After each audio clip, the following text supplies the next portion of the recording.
Hey everyone, Casual Console Gamer here with another review. South Park Snow Day, released in March of 2024, is an action-adventure game developed by Question LLC and published by THQ Nordic. I played Snow Day on the Xbox Series X. Like always, here's my too long didn't watch, where I give you an overview of my thoughts and opinions on the game before delving deeper during the rest of the review. South Park Snow Day is not worth the asking price. This is a budget title, only being $30 full price compared to the $60 or $70 price tag that most other games charge on release. But even at a discount, I would recommend that you avoid buying Snow Day. If you really want to check it out, I wouldn't pay more than $10 or $15 for it. Snow Day is incredibly short, clocking in at only 4 or 5 hours to beat the main storyline that only consists of 5 maps. That's it. Only 5 short levels that you're going to be expected to replay again to unlock new abilities. There isn't even any big secrets there, nor is there any hidden levels or insane difficulty or challenge that you would expect from a roguelike game that has you redoing the same levels over and over again. Aside from its extremely short length, the combat is simple, unengaging, and pretty buggy. You only have 3 different melee weapons to choose from, matched with 3 different ranged weapons. What's worse is that, unlike the previous titles in the franchise like Stick of Truth or Fractured But Whole, you don't fight alongside the iconic characters of South Park. Instead, you will be fighting with either 3 friends or a buggy, terrible AI-created characters that use randomly generated equipment. The South Park characters are relegated to boss battles or phoning it in through off-screen dialogue. And that pretty much sums up the game, phoning it in. It feels like they took a short, simple episode of South Park and made a game out of it. Compared to the Stick of Truth, which had an hilarious, memorable story and fun, engaging gameplay, this feels like nothing more than a cash grab. I would rate South Park Snow Day a 6 out of 10, and I would recommend that if you're looking for more South Park content, just replay Stick of Truth or Fractured But Whole. Good luck trying to ruin this game. I'm sure you'll manage. Of course, even though you are technically the king, you still have to play by the new rules because this is America. So, you are now the king of 2 cards. Congratulations. Now listen, Clyde has information that the elves are preparing to launch a massive attack on our kingdom. So what is South Park Snow Day and how does it play? Well, it's not a turn-based RPG like the previous titles. This is an action game with roguelike elements, sort of like Castle Crashers or the old Gauntlet games, but meant to be repeatable and sort of random like a roguelite. You'll be playing as a custom-created character called New Kid. This is a continuation of your character from Stick of Truth and Fractured But Whole. After a quick character creator with a few pieces of clothing to choose from, you'll be thrown into a war between the humans led by Cartman and the elves led by Kyle. The game starts in Cartman's backyard, where you'll be selecting a mission from the mission board. There are only 5 to choose from, unlocked as the story progresses. After selecting the mission, you select your starting weapons.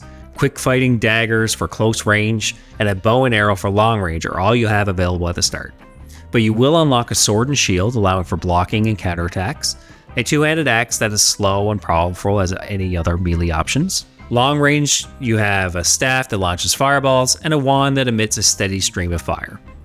On the Xbox Series X, the wand's fire stream is bugged, it glitches out so you can't see it, and it makes it difficult to aim. And that's it for weapons, 3 melee options and 3 long range. But don't worry, all the long range weapons are pretty terrible, so you're only really worried about the melee options. At the start of each mission, Cartman and the New Kid face off against the opponents for that level, and you select cards that are going to give you bonuses. The cards change your damage types, enhance your abilities, or affect your character in some way. For example, you may pick a card that enhances your daggers, making them cause more bleed damage. To go along with ability cards, there's also bullshit cards, overpowered cards that change an entire battle.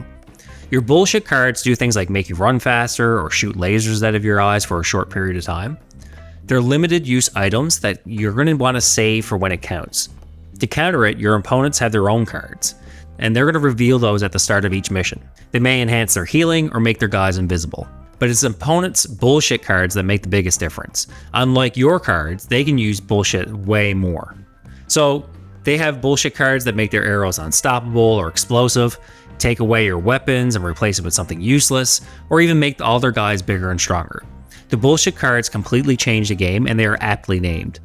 These bullshit cards are terrible and can be completely unfair at times. So the mission starts, and if you're playing alone, you're going to be paired with AI New Kids that appear during each combat encounter and then disappear immediately after. The AI is pretty terrible, often becoming trapped on the smallest object and usually are completely useless in battle. If you aren't playing with your friends, I wouldn't even bother playing Snow Day. So all the playable characters are new kids, meaning that unlike the previous games in the franchise, you're not going to be playing with any of the iconic characters of South Park. Each mission is incredibly short, where you go through areas, fighting other kids as dressed as elves or other fantasy characters, and getting new ability cards after each area until it culminates with a boss battle against one of the South Park characters. After that, they're going to join you at your base, and you rinse and repeat for about 4 to 5 hours. That completion time is generous, by the way. You could do it much shorter time on easy, or if you aren't exploring the levels for items. But the question is the combat fun? No, absolutely not. It's not fun. You're simply spamming the attack button, dodging occasionally until your abilities go off cooldown and you can use them. It's simple and repetitive. The enemy variety is poor, and you're going to be fighting the same enemies in the first mission as you will at the last. You don't have to think or engage in the gameplay in any meaningful way. They are calling it the snowstorm of the century. All of South Park County is being pummeled with snow, and more is expected to come. Multi-car accidents and power outages are being reported all over town. Alright, let's talk about the story of South Park Snow Day. It's pretty bare bones and feels like if they took a single episode of South Park and used it to make a game, rather than like in the Stick of Truth or Fractured Butthole that was actually smart and funny and memorable and long. Eric Cartman is praying that school is going to be closed. The storm is so bad that a lot of people die and the supplies can't get into town, making toilet paper as rare as gold. So the boys get all their costumes together that they used to play in the Stick of Truth, and they meet in Cartman's backyard. The only problem is the elves, led by Kyle, aren't playing with Cartman anymore, meaning the new kid is going to have to go defeat them. So you go to the elven base and you beat Kyle, making him join you. Stan is a barbarian, and him and Princess Kenny are refusing to play by the rules, so it's up to the new kid to fight them as well.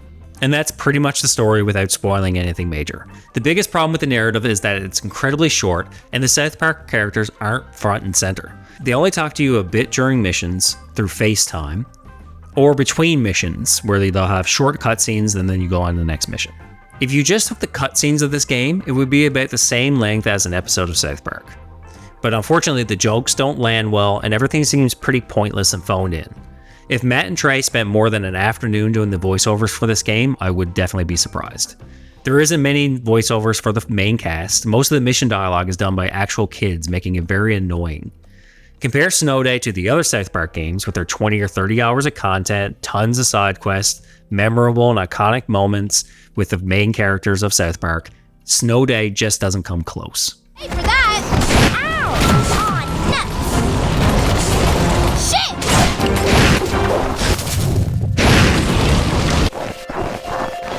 Ouch! Damn it, I hate... There, new kid, jump down! Being dead sucks. I'm going to briefly touch on the graphics of Snow Day. They're nothing special. It looks pretty bland, with everything covered in a white layer of snow and obscured by the blizzard. It makes sense since they are in the middle of a snowstorm, but it also makes it look like this could have been just a mobile game.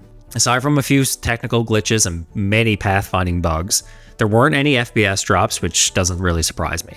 Snow Day is nowhere near the graphical limits of the PlayStation 5 or the Xbox Series X. The characters are modeled in 3D, but they lack that cartoon look of the other games or the TV show, making it remind me more of the old N64 game.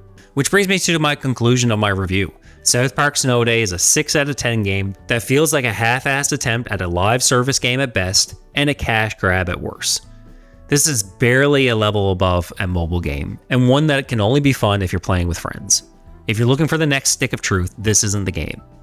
I would avoid playing it and just rewatch the show, or better yet, replay the Stick of Truth and the Fractured Butthole. Thanks for watching, make sure to like and subscribe for more content.